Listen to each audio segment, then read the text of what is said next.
দেখতেই পাচ্ছ ঝিঙে নিয়েছি, আলু, লঙ্কা, আদা আর মটর ডাল আমি সারা রাত ভিজিয়ে রেখেছিলাম। দেখো ভিজে গেছে। এই দিয়ে হালকা পাতলা গরমে তৃপ্তিদায়ক ঝোল বানাবো।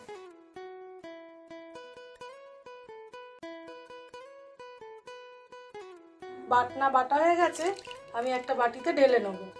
এবার ওই মিক্সির বাটিতে দুটো কাঁচা লঙ্কা আর দু টুকরো আদা দিয়ে মটর ডাল যেটা আমি ভিজিয়ে রেখেছিলাম মিক্সির বাটিতে দিয়ে দেবো। পরিমাণ মতো একটু নুন দিয়ে আমি ডালটা বেটে নেব। তোমরা আজকে পুরো ভিডিওটা দেখো। যা গরম পড়েছে, এই যে আজকে রান্নাটা বানাচ্ছি এটা বানিয়ে খেয়েও খুব ভালো লাগবে আর তোমরা খুব তৃপ্তি পাবে দুপুরবেলা। এইবার আমি ডালটা বেটে নেব। এইবার কড়া বসিয়েছি, সর্ষের তেল দেব। ডাল আমি বেটে নিয়েছি। এইবার এইখান থেকে ছোট ছোট করে ডাল বড়া ভেজে নেব তেল গরম হয়ে গেলেই।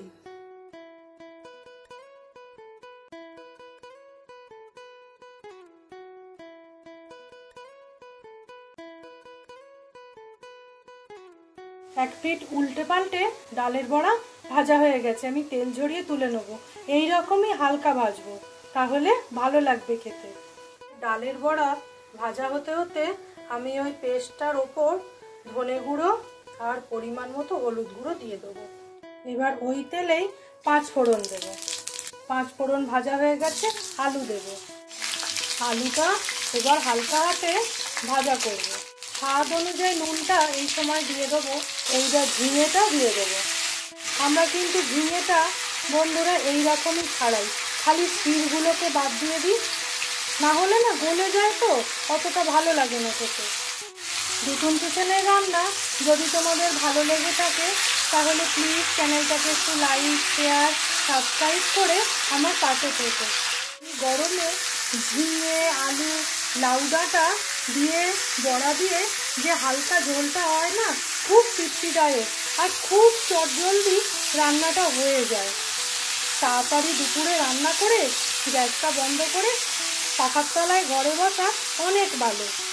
রান্নাঘরে বেশিক্ষণ থাকতে হবে না, তাড়াতাড়ি রান্নাটা করে নিলেই ব্যাস। খুব ভালো করে সবজি ভাজা হয়ে গেছে, এবার বাটনাটা দিয়ে দেবো।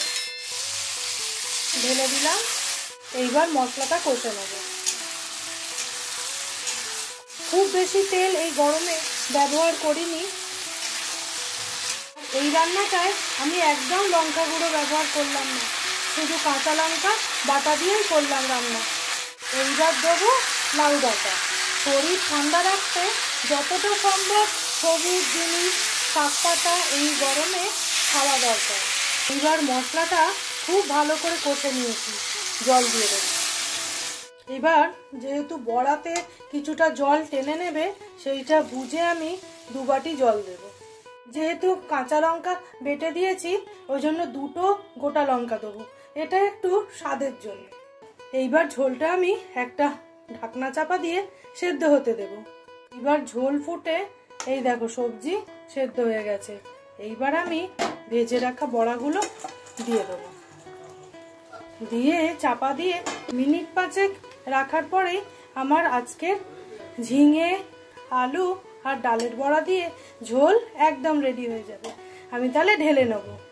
এদিকে ঝোল তো রেডি, আর আমি কলমি শাক এই দেখো মিহি করে কেটে নিয়েছি, ভেজে নেবো আর তার সঙ্গে আমের চাটনি। তাহলে আজকের রান্না একদম ঝটপট রেডি। এইবারে ঝোলটা ঢেলে নেবো, একদম রেডি হয়ে গেছে। ঝিঙে, আলু, বড়া দিয়ে গরমের তৃপ্তিদায়ক ঝোল একদম রেডি। তাহলে বন্ধুরা শাক ভেজে আমের চাটনি দিয়ে আজকের দুপুরের জমিয়ে আমরা খেয়ে নেব। তোমাদের সাথে দেখা হবে অন্য কোনো ভিডিওতে। তোমরা সুস্থ থেকো, ভালো থেকো। আজকের ভিডিওটা এইখানেই শেষ করছি। টাটা।